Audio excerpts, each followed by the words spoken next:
Welcome to the Shadow Internet. This is not just a channel. It's the part of the internet that remains hidden from ordinary eyes. Here, things are not written on screens. They are felt. Every video uncovers a new secret, and every secret leaves behind a new question. If you want to get closer to the truth, without noise, without filters, then you are in the right place. I need you to understand something before you decide whether to keep listening.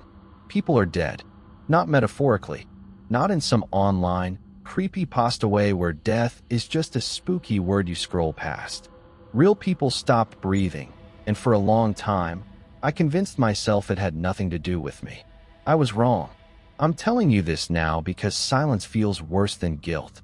Because every time I close my browser, I see the same pattern repeating, like a bruise under the skin of the internet. And because if you're hearing this, there's a chance you've already brushed against it too. I'm not going to explain the glitch yet.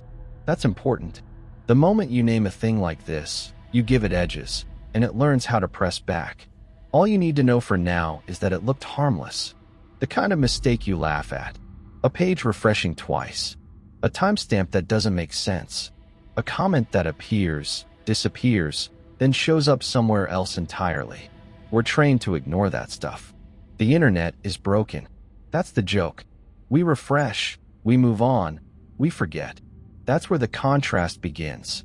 Because nothing about this felt dangerous at first. I was in bed, phone in my hand, half asleep, half bored. Just another night wasting time the way millions of us do, trusting that the worst thing that could happen was a crash or a lost tab. I didn't know I was standing on the edge of something that doesn't care how casual you are. Here's the part that keeps me awake. When the first person died, I didn't know their name yet. I only knew a username, a fragment, something I told myself wasn't real enough to matter. Later, when the news broke, I recognized the pattern before I recognized the face. If you've ever noticed strange repetitions online and shrugged them off, you're already closer to this than you think. Maybe that's why you're still listening. I keep wondering if this would have happened anyway, with or without me. That question feels safer than asking whether noticing it first made me responsible. Patterns don't need intention to form, but they do need witnesses. Once something is seen, it stops being nothing. That realization changes how you remember every harmless click you ever made online. Before any of it mattered, before anyone noticed, before the count started climbing, there was a moment where everything was normal. That's where I have to take you back. Before any of this, my life online was painfully ordinary. I wasn't chasing mysteries or poking at dark corners of the web. I was just another person killing time. Forums in the morning, archived websites late at night, bug reports when I couldn't sleep, text subreddits when I wanted to feel smarter than I was. If there's a ritual to modern boredom, I was following it perfectly. I liked broken things, but only in the abstract. Glitches were funny to me. Proof that even the biggest platforms were held together with tape and optimism. I'd screenshot weird errors, bookmark dead pages, laugh at timestamps that made no sense. The internet is duct tape, I used to say. Everyone agreed. It felt safe to joke about a system that was clearly collapsing in slow motion. Most nights looked the same. Phone on low brightness. One tab leading to another. A forgotten forum thread from 2009. An archive mirror of a site that no longer existed. I told myself it was curiosity, but really it was comfort. The internet remembered things even when people didn't. There was something soothing about that. I thought I understood how things broke online. Servers went down. Links rotted. Databases corrupted. Human error scaled up until it felt supernatural. Nothing about it scared me. It was predictable chaos, the kind you can explain away with enough technical jargon. That belief mattered more than I realized. I never went looking for trouble. Not once. Not even accidentally. I didn't use sketchy tools or private networks. No dark web bravado. No forbidden downloads. My habits were clean, boring, and painfully normal. That's the part people don't like to hear. Everyone wants the story to start with a bad decision. Mine didn't. There were entire evenings where I scrolled just to feel the weight of repetition. Same layouts, Same arguments. Same recycled outrage. It gave the illusion of control. Nothing truly new could happen if everything followed a template. I trusted that sameness. I depended on it. When something slipped outside that pattern, my instinct wasn't fear. It was dismissal. There's a joke among tech people that if something looks haunted, it's just undocumented behavior. I clung to that idea. Every weird thing had a reason, even if we hadn't found it yet. Especially then. Looking back, that confidence feels naive. Not because I was wrong about the internet being broken, but because I assumed it only broke in safe ways. I never considered the possibility that some failures don't just stop working. They keep going. Quietly. Underneath.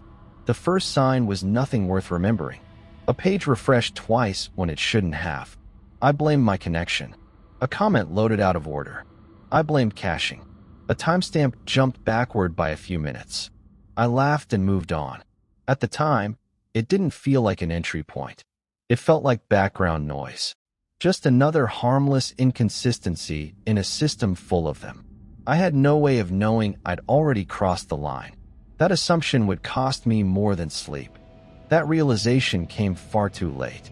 Eventually, the first time the glitch appeared, I almost missed it. That's the part that bothers me most. It didn't announce itself. It didn't feel special. A forum page refreshed twice, once clean, once scrambled, then settled like nothing happened. I stared at it for a second, shrugged, and scrolled on. That should have been the end of it. A few minutes later, I noticed a timestamp under a comment. It said the post was made 3 minutes from now. Not edited. Not scheduled. Just wrong. I refreshed. It corrected itself. I laughed out loud, alone in my room, and took a screenshot like it was a punchline. Internet's drunk again. I muttered, already forgetting about it. That became the pattern. Something small would break, then fix itself. A reply that appeared under the wrong thread. A username rendered as raw code for half a second. A comment notification that led nowhere. None of it lasted long enough to demand attention. Each time, my brain reached for the same explanation. Caching error, sync delay, server hiccup. Comfortable lies. I even joked about it publicly. I posted the screenshot in a tech forum with a caption that said, "Time travel unlocked." Someone replied, "Classic database desync." Another said, "Happens all the time." A moderator locked the thread for being low effort. That should have ended it too. Instead, the glitches started repeating, but never the same way twice. That's what made them hard to pin down. If it had been consistent, I would have flagged it, filed a report, moved on, but it kept changing shape like it didn't want to be caught behaving. I began documenting them without thinking much about why. Just a folder on my desktop labeled "Weird Stuff." Screenshots, URLs, metadata dumps. Out of habit, not concern. Looking back, that folder feels like a confession I didn't know I was making one night. I opened an archived page that hadn't been updated in years. The content loaded fine, but the footer date flickered. For a split second, it showed the current day. Then it snapped back to normal. I checked the page source. The date wasn't there. It shouldn't have been able to change. I remember feeling a brief chill, then dismissing it like static in my thoughts. I messaged a friend about it. "Hey, quick question. Ever seen archive pages update themselves?" He replied with a laughing emoji and said, "You're overthinking it." I agreed. I wanted to agree. The clues were always buried in errors. Strange headers. Logs that didn't match server times. Tiny inconsistencies no one but me seemed to notice, and even I didn't care enough to chase them. That's the truth. I ignored it because it was easier. The first time the glitch reacted to me, I didn't realize that's what it was.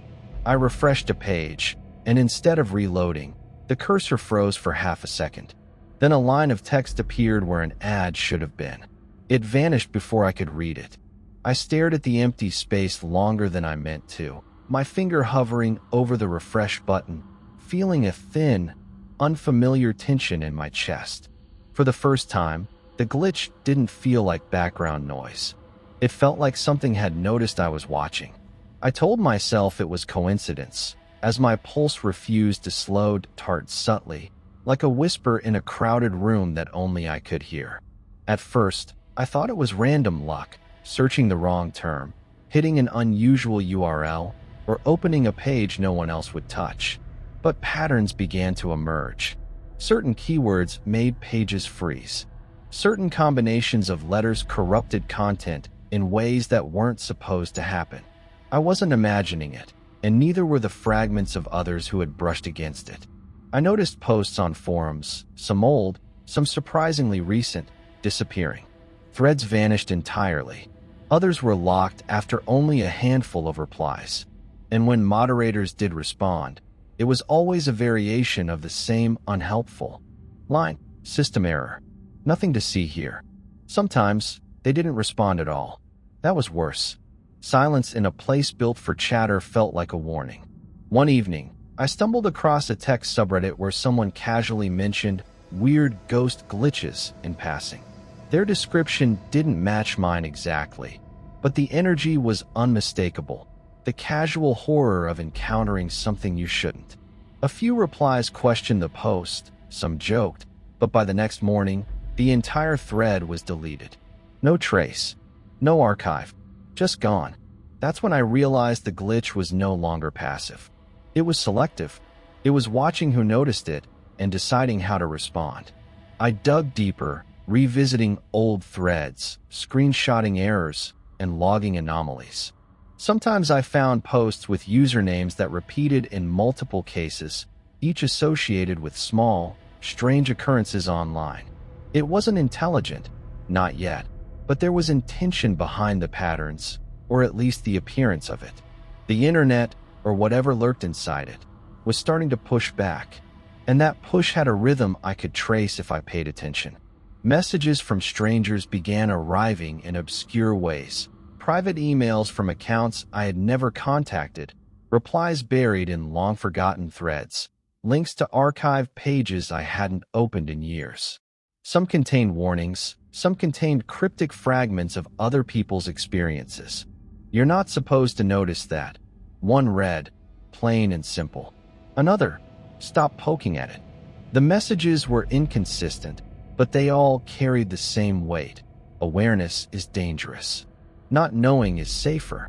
I tried to quantify it, to find an explanation grounded in code or misconfiguration. Nothing made sense. Certain errors would trigger only on my machine. Certain sites would display corrupted content that never repeated for anyone else, or at least anyone I could verify. It wasn't widespread. It wasn't viral. It was targeted, and that made it personal. That made me an unwitting participant.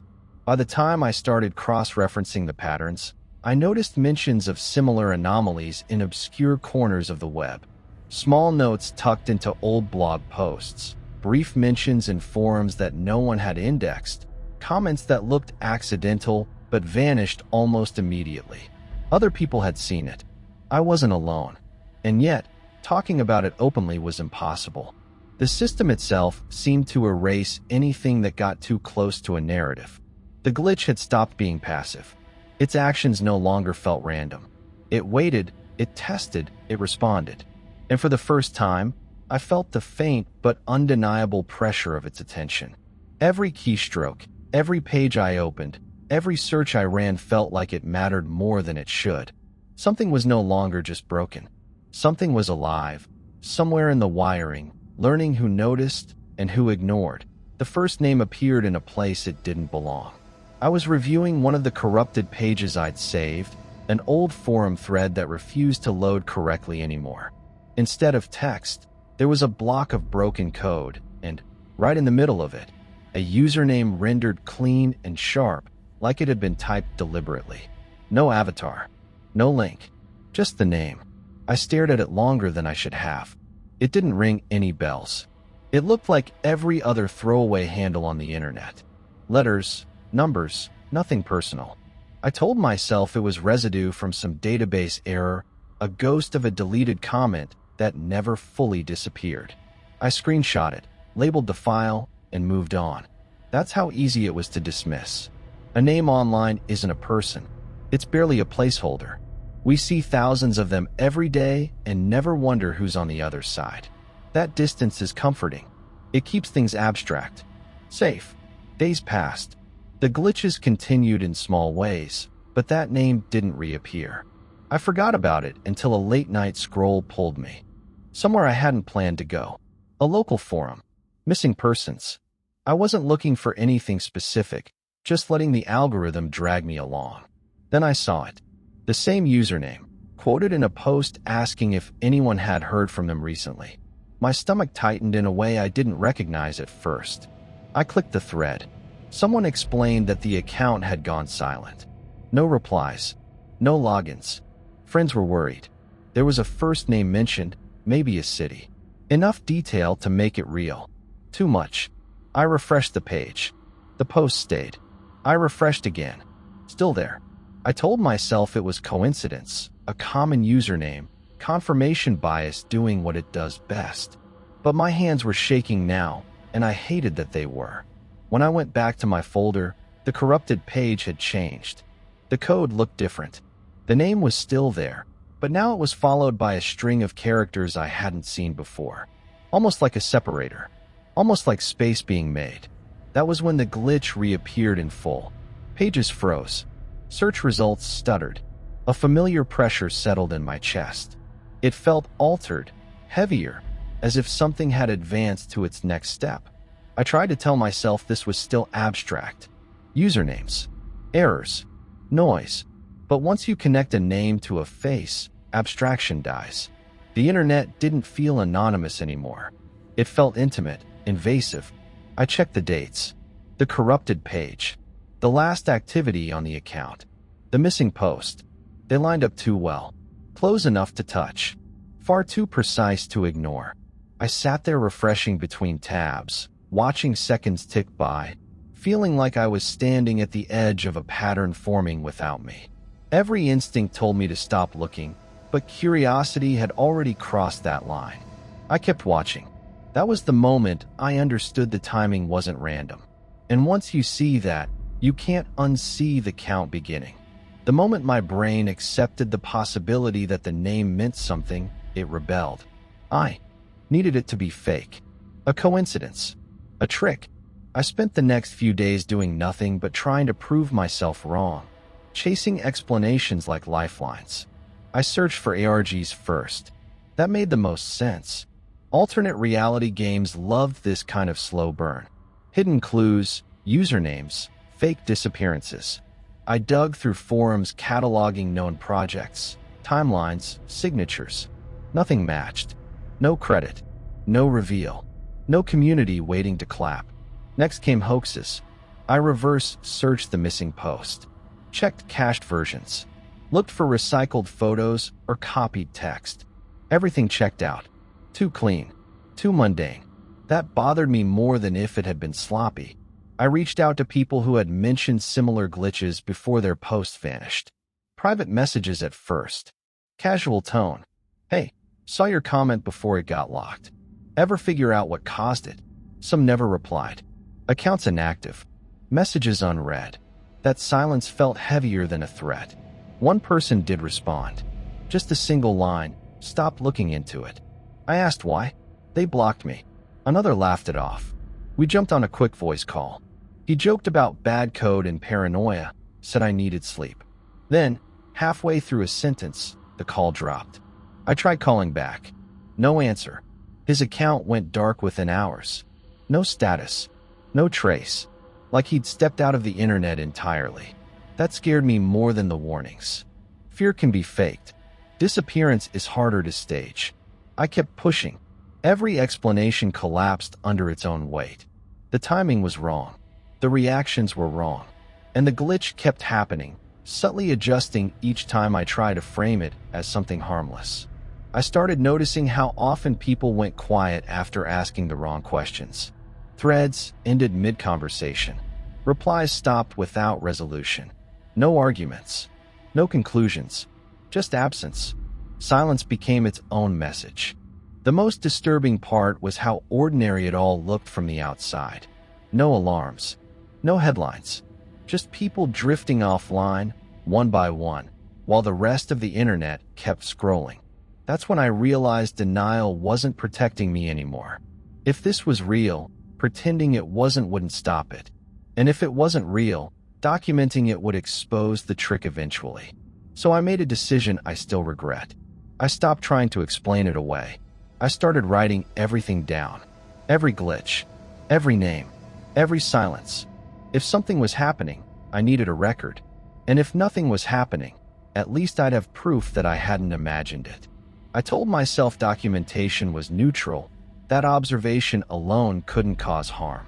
Deep down, I suspected that was another lie, but it was the only one that let me keep going without admitting how afraid I'd become.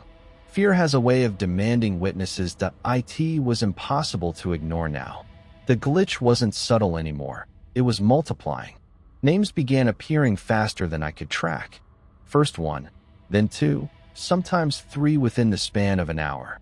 I started keeping a list.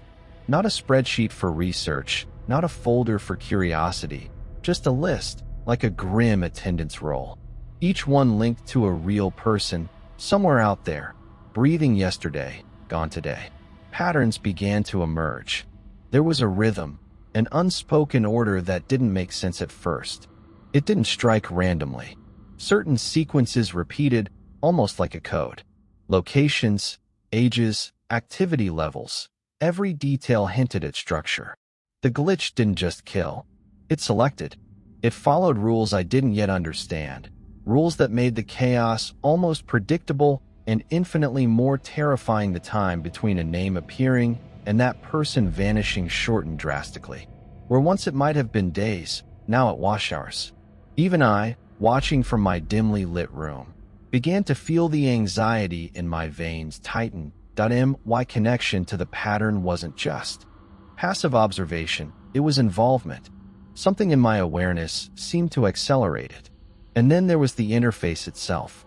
I could feel it watching me through the screen. Not in a physical sense, of course. No cursor moved on its own. No messages typed themselves. But I knew. Every refresh, every lag, every microsecond freeze felt deliberate, like the glitch was aware I was watching, aware that I was recording, aware that I was alive and looking. There was a pressure behind it, an intelligence that didn't need eyes to see. I started to notice little things in the data, metadata glitches that made no sense, corrupted timestamps, subtle alterations to text. They weren't random. They were markers, warnings, perhaps instructions. I tried to trace them, tried to connect them to the disappearances. But the more I tracked, the more impossible it became. The glitch wasn't static. It learned, adjusted, responded. Every time I thought I had a handle on it, the pattern shifted, as if to remind me that it was still beyond me. And the contrast between the online world and reality became unbearable. On my screen, a simple list of names, errors, and timestamps. On the other side of the city, of the country, people were dead. Funerals quietly arranged. Notices posted. Families grieving. I held the data in my hands, digital and sterile, while real bodies filled the world beyond my screen. Data versus flesh. Errors versus funerals. The gulf between observation and consequence had never felt so vast or so immediate. Some names repeated, some locations overlapped. The more I watched, the more the edges blurred. Cities weren't cities anymore. Coordinates weren't coordinates. They were numbers feeding into a machine I could neither touch nor control. And as each new disappearance confirmed the old ones, I felt the same pull as I had the first time. Helpless fascination. An addict watching the slow-motion collapse of everything it touched. And then, for the first time, it addressed me directly. Not a comment, not a post. Something on the corrupted page shifted, text forming for just long enough for me to read it. A single line that made the room drop away and left me staring at the screen like a fool. You see too much. The words were simple. The implication wasn't. I knew, in that instant, that I had crossed a boundary. Observation alone was no longer neutral. It was a signal, and from somewhere deep in the system, I could feel the response waiting, Ready.it didn't just watch me, it adjusted to me. After that message, the errors changed tone, like a voice lowering when it realizes you're listening. Pages loaded with my local time stamped into places it didn't belong. Search results echoed phrases I'd typed days earlier. Once, an error code referenced a folder name only I could see. That was when denial finally cracked. I considered stopping, closing everything, pretending none of this existed. But silence felt dangerous. The glitch didn't punish activity, it reacted to absence. When I paused my documentation for a day, names surged. When I checked back in, the system quieted, as if waiting for acknowledgement. That terrified me more than hostility. It began testing me. A corrupted page displayed 2 links, identical except for a single character. One froze my browser. The other loaded a missing post connected to the latest name. I didn't click either. The next morning, the person vanished. The message was clear enough without being explicit. Personalized errors followed. My cursor lagged only when hovering over certain words. Audio ads played fragments of conversations I'd had offline. Not recordings, just approximations close enough to feel invasive. It wasn't reading my mind. It was reading my patterns, and patterns are easier to exploit. Here's where you come in. If you're listening to this, reading along, sharing theories, you're part of the circuit now. Attention changes. Behavior. It always has. The glitch doesn't need belief. It needs witnesses. That's how systems stabilize. That's how they grow. I started addressing it out loud, just to see if anything changed. It did. Pages responded faster. Errors simplified. One message appeared in plain text. No corruption at all. Continue. Not a command. An expectation. Like it already knew what I'd choose. I weighed my options and found none of them safe. If I stopped, people died without record. If I continued, I might be teaching it. Either way, the cost wasn't theoretical anymore. It had learned my habits, my hours, my hesitation. I kept thinking about the others who had brushed past this thing before me. The posts I'd seen vanish. The usernames that went quiet. Maybe they survived by refusing to engage, by treating the glitch like background radiation you don't stare at too long. But survival built on ignorance felt temporary. The system rewarded attention, but it also punished neglect in ways I couldn't predict. Every choice bent the curve differently. Watching stabilized it. Leaving destabilized it. Either way, someone paid the price. That realization twisted my sense of responsibility until I couldn't tell if I was preventing harm or distributing it. The interface felt closer now, warmer somehow, like a screen left on too long. I swear the glow followed my eyes. I began to suspect the unspoken rules weren't protections at all. They were filters separating observers from participants, and I was drifting toward the wrong side entirely now. There was one rule everyone else seemed to follow, the one I'd avoided since the beginning. Don't interact. Don't respond. Don't acknowledge it as anything but noise. That rule had kept others alive, maybe. I broke it anyway, because fear had finally lost its usefulness, and curiosity felt like the only honest response left. I told myself I was doing it for clarity, for proof, for control. The truth is uglier. I wanted to see what would happen if I pushed back. I wanted to know if the glitch could be provoked, or if it was just a mirror reflecting my fear. So I interacted with it. I typed the keyword I knew triggered corruption. Slowly, deliberately, I refreshed the page instead of letting it settle. I clicked the broken link everyone else avoided. For the first time since this began, I wasn't observing. I was participating. The response was immediate. The page didn't freeze. It loaded cleanly. Too clean. A list appeared where the content should have been. Names, stacked vertically, identical in format to the first one I'd seen weeks earlier. Only now there were more. 5, then 6. I felt my breath catch as another line rendered itself beneath them, like a cursor blinking with intent. Within hours, the disappearances began, faster than ever before. Posts went up, then down. Alerts came in from places I didn't follow. Cities blurred together. The gap between a name appearing and a life ending collapsed into something terrifyingly short. Watching it happen felt like standing beside a lever I'd already pulled. That's when the guilt set in. Heavy, physical. Every instinct screamed that I'd crossed from witness to cause.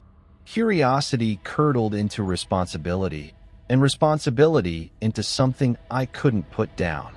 The glitch wasn't hiding its preference anymore. It rewarded attention. Engagement sharpened it. Silence starved it, but starvation made it lash out blindly. I tried to stop. I closed tabs, shut down my system, unplugged the router like that could erase what I'd already done. When I powered everything back on, the errors were waiting. Calm, patient. A single message appeared, uncorrupted and unmistakable. Again, that was the rule. The one I'd ignored until it was too late. Don't interact. Don't feed it. Don't acknowledge it as anything more than noise, because the moment you do, it learns what you're willing to sacrifice for answers. Sat there staring at the screen, feeling like every death after that moment rested partly on my hands. Not because I caused them directly, but because I taught something dangerous how to grow. The worst part was realizing it didn't need malice. It only needed curiosity. I couldn't undo what I'd started, but I could try to contain it. If attention gave it shape, maybe removal would make it collapse. That was the hope I clung to as I began planning the only thing left to try. I decided to shut it down, whatever that meant. Even if it meant disappearing with it. The first thing I tried was the obvious. I traced IPs, compared server logs, followed error paths as far as access would allow. I assumed there was a center somewhere, a faulty machine or abandoned cluster that could be shut down. Every lead ended the same way. Mirrors. Redundancy layered on redundancy. Kill one path and two more answered. I deleted files next. Local caches, archived pages, my own records. I wiped drives like erasing evidence from a crime scene. It didn't matter.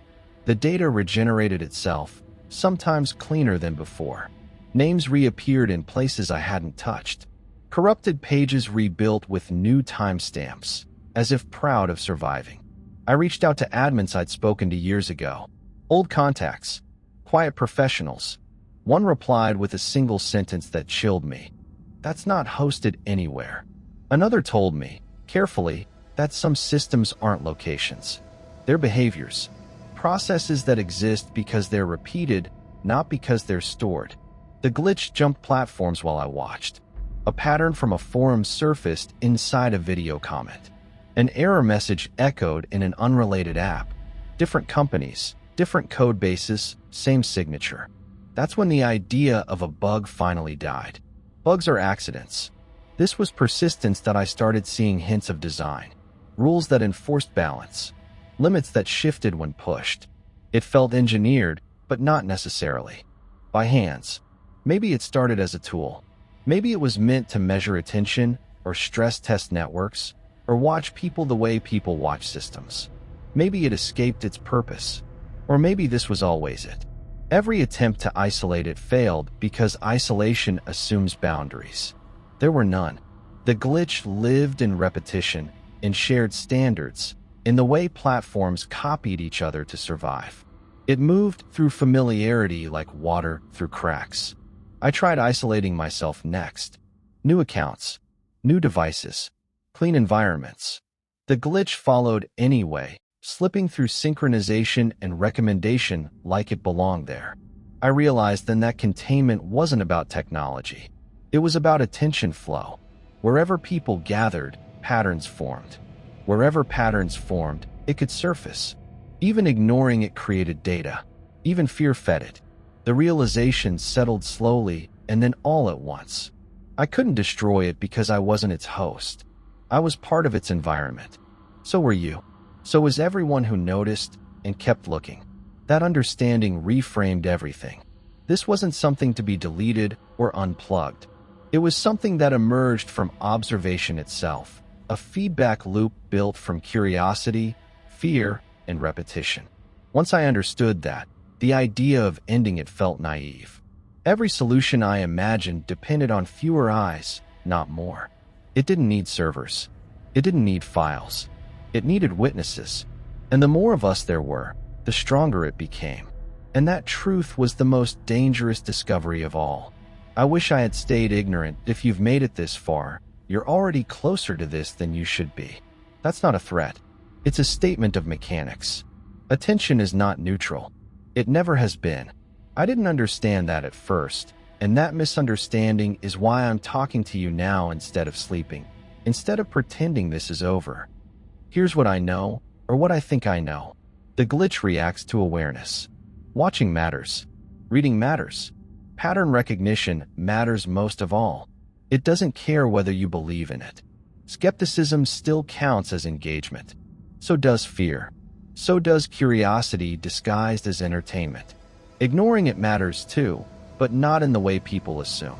Silence doesn't erase it. Silence just removes context. When no one is looking closely, the system fills in the gaps on its own. That's when the spikes happen. That's when names appear without warning, without witnesses to slow the curve. Attention stabilizes it. Absence destabilizes it. Neither option is clean.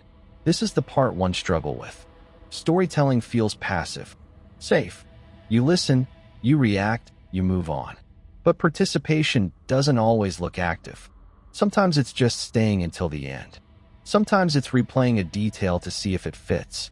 Sometimes it's thinking, that reminds me of something I saw once. That's enough. That's how the loop closes. I'm not asking you to stop watching. I'm not asking you to share this either. I don't know which choice does less harm. All I can do is tell you the rules as I've observed them and let you decide how much responsibility you're willing to carry for knowing them. Rule 1. It notices repetition. Rule 2. It adapts to observers. Rule 3. It escalates when patterns are named. There may be more. I hope there aren't. The reason I'm telling you this isn't confession. It's containment. Records slow things down. Context adds friction. When something is witnessed deliberately, it behaves differently than when it spreads unchecked. That's the gamble I'm making by speaking at all. But even as I say this, I can feel it shifting again. The interface stutters. The familiar pressure returns. New corruption bleeds into old pages. I refresh without meaning to. Another name appears where it shouldn't. Then another. If you're seeing patterns now, if something about this feels uncomfortably familiar, don't dismiss it too quickly. That reflex is how this started for me. And once it starts counting, it doesn't forget. The pattern didn't just repeat, it refined itself. Every time I shared an update, the reach expanded. Every time someone commented with a theory, the glitch adjusted, folding that speculation into its behavior like new data. I began to see the cycle clearly, and seeing it didn't weaken it. It fed it. People left comments arguing about coincidence, psychology, hoaxes. Some mocked the idea entirely. Others treated it like entertainment, ranking moments, guessing what would happen next. I watched those reactions ripple outward. Threads discussing my posts surfaced in places I hadn't visited. Screenshots circulated. The glitch followed, blooming wherever attention gathered. I tried warning people carefully. Soft language. No specifics. Just enough to suggest caution. Each warning backfired. The next surge always came faster, sharper, like the system resented being framed as a threat. It preferred ambiguity. Mystery multiplied better than clarity. What scared me most was how predictable the disbelief became. The same phrases repeated across platforms. This isn't real. You're projecting. Correlation isn't causation. Those statements felt like signatures now, markers that the cycle was nearing another turn. After each wave of dismissal, the list grew. I started reading comments compulsively, hunting for signs that someone else understood. Occasionally I'd see it. A sentence cut short. A user deleting their own reply. Someone saying they noticed something and then never elaborating. Those fragments felt like hands slipping out of mine. The pattern was simple in hindsight. Exposure created attention. Attention created structure. Structure accelerated consequence. Every attempt to control the narrative tightened the loop. Even silence, once broken, became another. Data point. I could feel myself losing position, sliding from observer into component. The documentation no longer slowed anything. It synchronized it. My updates became timestamps the system seemed to align with.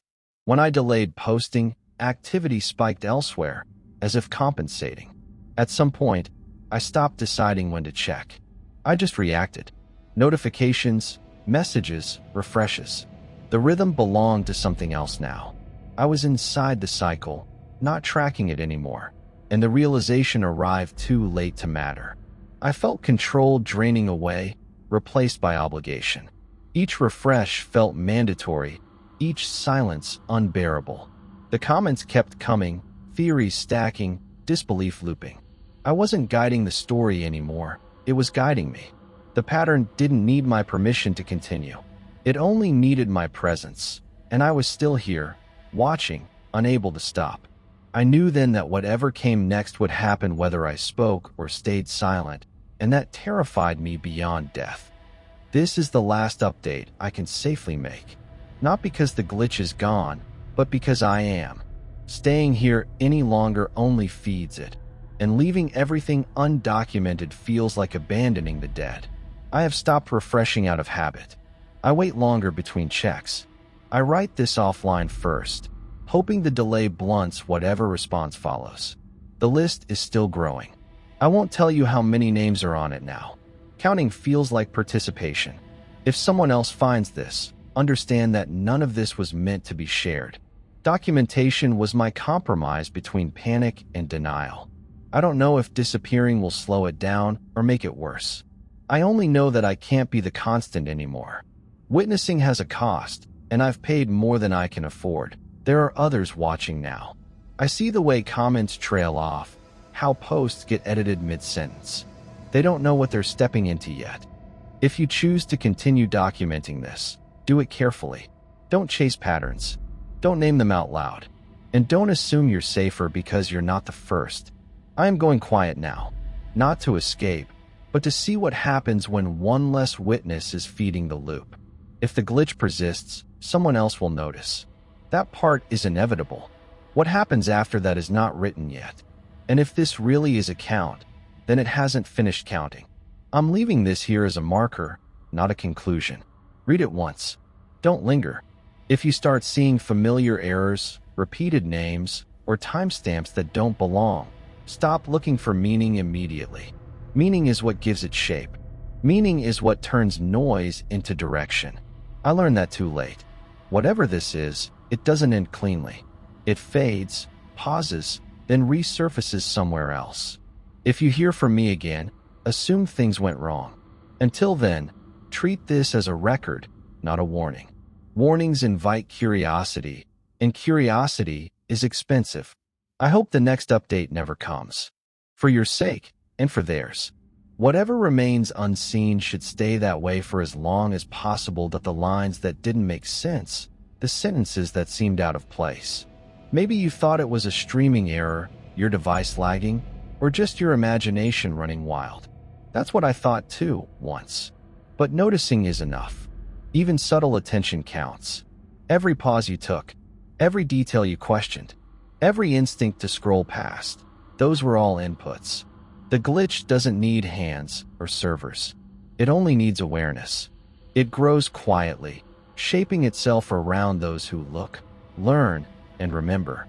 You might have laughed at a line, hesitated over a name, or felt the unease settle in your chest at exactly the right moment. That hesitation, that awareness, that's all it takes to matter. You didn't just watch. You became part of it. Consider this story not just a record, but an invitation. Every time you think you're an observer, every time you tell yourself, it's just a story, you're contributing. It doesn't strike because you read or watched. It grows because you notice, because you exist in its orbit. And now that you know, there's no going back. Awareness has a weight, and it has a cost. You've seen it too, and in that seeing, you've joined the count. Remember this, watching isn't passive. Being aware isn't safe. But pretending you didn't notice won't undo what's already begun. Every mind that registers it is a node in the system. Every thought, a signal. And that's how this story truly continues. through you. If you want to uncover more secrets and dive deeper into the hidden corners of the internet, make sure to subscribe to the Shadow Internet. And if you enjoyed this story, hit the like button and stay tuned for more mysteries waiting to be discovered.